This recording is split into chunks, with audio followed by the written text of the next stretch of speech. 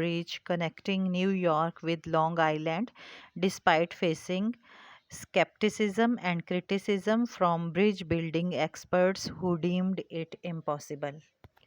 Question 2: what had happened when the project was underway? Answer: during the project, both John and Washington Roebling faced tragic accidents. John's foot was crushed, leading to his death, while Washington suffered a paralyzing injury, leaving him unable to walk or talk.